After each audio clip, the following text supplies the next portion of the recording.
I'm so freaking excited for the new Marvel Infinity Wars coming out. That new one with, like, Iron Man and stuff? Yeah, but it doesn't just have Iron Man in it.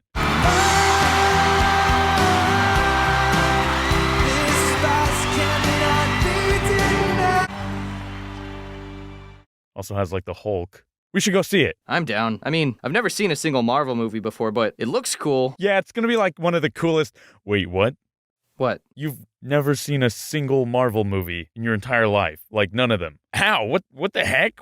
I don't know. Are you okay? I mean, yeah, I think so. I do have this rash down in my... You can't see this movie with me. Wait, what the frick? Why not? You won't understand anything. So what? So what? You expect me to go see probably what's going to be one of the greatest movies ever made from one of the greatest franchises ever made? With you? Someone who has never seen a single one of the movies in said franchise?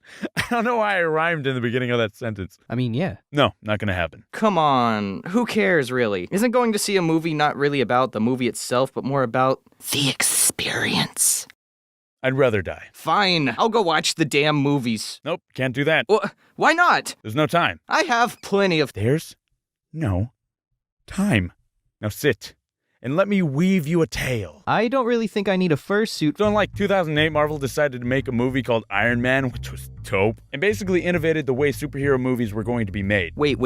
There's gonna be, like, confusing timelines and junk, is there? Okay, yes, but, like, the timeline's a bit confusing to explain, and there's these things called phases. You know, we don't have to worry about. Basically, what happened was there was this really rich and smart dude named Tony Stark who created weapons for the military. He was on his way to show off his new Jericho missile when all of a sudden he was ambushed by a bunch of jerks. He got blown up by his own missile, and then he got captured, but was also, like, dying, and this random doctor had to put a magnet inside of his chest to keep the metal that was inside of his body from reaching his heart. And no, it's not a replacement heart. I thought it was too when I first saw the movie. Do you have any idea how hard a heart transplant would be in their circumstances? It'd be so unrealistic. Anyways, while imprisoned, he built a metal suit to help him escape that set everything on fire. Eventually, Tony makes a new version of that suit and starts flying around being all awesome and crap. But then his partner, who he was working with, he was all jealous and makes a bigger version of Tony's suit. And then they start fighting. And then Tony decided to do what any superhero would do in this situation. Blew the bad guy up into a million pieces, brutally murdering him. Okay, he didn't really blow him up, but he did electrocute the crap out of him. Movie ends with him making out with his secretary and also being like, oh yeah, by the way, world, I am Iron Man. Come at me.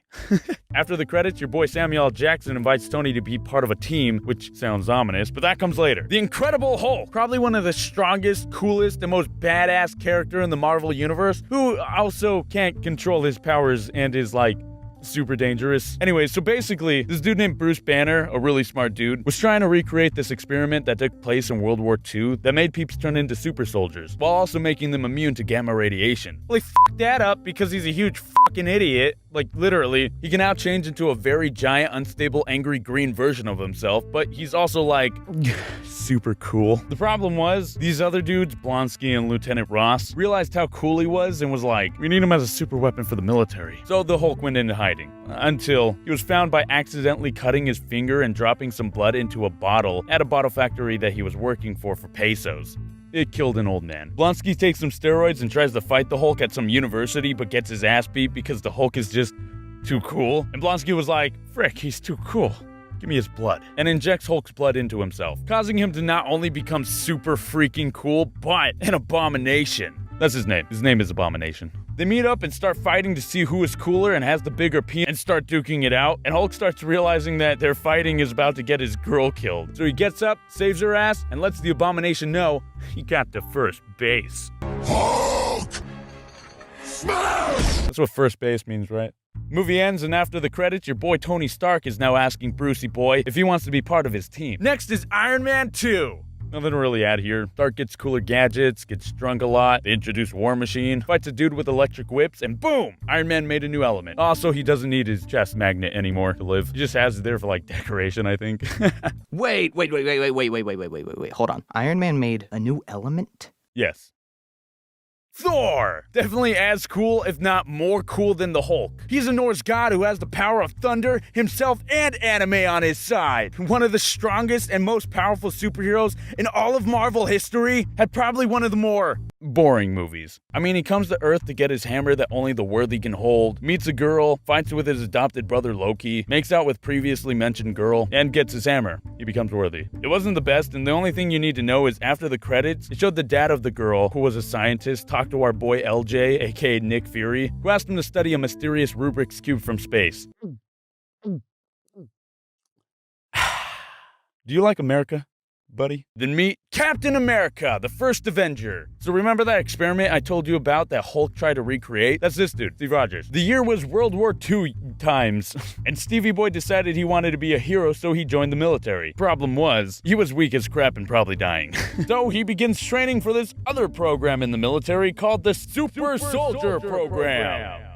It was his only shot at joining the military. Frick it, said Chester Phillips, after seeing how serious Steve was, and decides to inject him with a crap ton of steroids. He goes through his own adventure trying to get that alien cube we talked about before, now called the Tesseract, while also fighting a group of ding-dongs called Hydra, and their leader whose head is literally a red skull. What? What's his name? Red Skull. Yeah, the Red Skull guy. What's his name? We don't have time for this. Cap then gets a shield made from a very rare and indestructible metal called vibranium, beats Red Skull, and kamikazes into the Arctic. Also, he lost the Tesseract, so that's a thing. But no, he didn't die. He was thawed out years later, during the present day, to meet our boy Nicky, who asked him if he wants to join the team. Speaking of that team, boom! It's a movie now. And they call themselves the Avengers. So you know how I said that Thor was fighting his adopted brother Loki in his movie? Well, Loki's back and he's like super salty. So he goes off and meets this dude named the Other, who was the leader of an alien race called the Chitauri, and promises them he could get them the Tesseract if they help a brother out, if you know what I mean. Invading Earth. Loki wanted them to invade Earth. So Nick Fury accidentally activates the Tesseract, creating a portal to Earth, where Loki arrives and then gets captured right away. Captain America and Tony begin transporting Loki to a cell, and all of a sudden Thor shows up and is like, "Hey, that's my brother. Only I could beat him up and imprison him." And then Thor tries to hit Captain America with his hammer, but Captain America was like, "Blocked! Vibranium! Bitch!" They all make up and transport Loki to a ship where Loki tricks Thor into his prison cell, escapes, and then blows everything up. That causes Bruce Banner to turn into the Hulk, so Thor goes after him and is like, "Hulk, stop it, no, stop it, no, stop, no." Loki then opens a portal for the invaders to come out, and the Avengers go into action. At one point, Bruce Banner has like the coolest freaking moment in the world, where Captain America is like, "You should get angry, lol." And Bruce turns around, looks him dead in the eye with the most serious face you've ever seen, and just goes, "F you," and then punches a giant alien worm in the freaking face. The government shoots a nuke at the city, so Tony redirects it in the correct area where it should have been shot, into the giant wormhole where the aliens were coming out of, blowing all their shit up, and thus they win. The aliens, on the other hand, were not too happy about this, because they were all dead. Credits roll and they introduce a purple dude named Thanos. Purple. Remember that. Oh yeah, they also introduced these two other characters, Agent Romanoff, aka Black Widow, and Hawkeye, whatever his real name is. They don't really have powers. Hawkeye can shoot bows really well, and was mind controlled throughout half of the movie. Black Widow is just a total badass. And well, she's super hot. Dude, the movie is starting in a couple days. Can you speed this up? Okay, wait, I'll do that, but at the same time, I'm gonna explain something really quick. So in this universe, there are 6 Infinity Stones that have like a crap ton of power. So far, we've seen 2, the first one being the Tesseract, which is also known as the Space Stone, and the second stone, well, it's more of a liquid. It's called the Ether, also known as the Reality Stone, and that one was introduced in Thor 2. And that's all you need to really know about Thor 2. Nothing really important happened in that one. Thor's mom died. Then there was Iron Man 3, which was a filler movie. Captain America Winter Soldier, pretty awesome, but another filler movie. But they do introduce 2 new characters, Bucky Barnes, the Winter Soldier, and Sam Wilson, aka Falcon, a dude with metal wings that help him fly, aka a more complicated than it needs to be jetpack. Okay, wait, we got Guardians of the Galaxy. This one I do want you to watch. It's hilarious, and it's just a really fun movie in space. Basically, it's an introduction to even more characters, which is Star-Lord, Groot, Gamora, Rocket Raccoon, and Drax the Destroyer. And despite his name, he's a sweet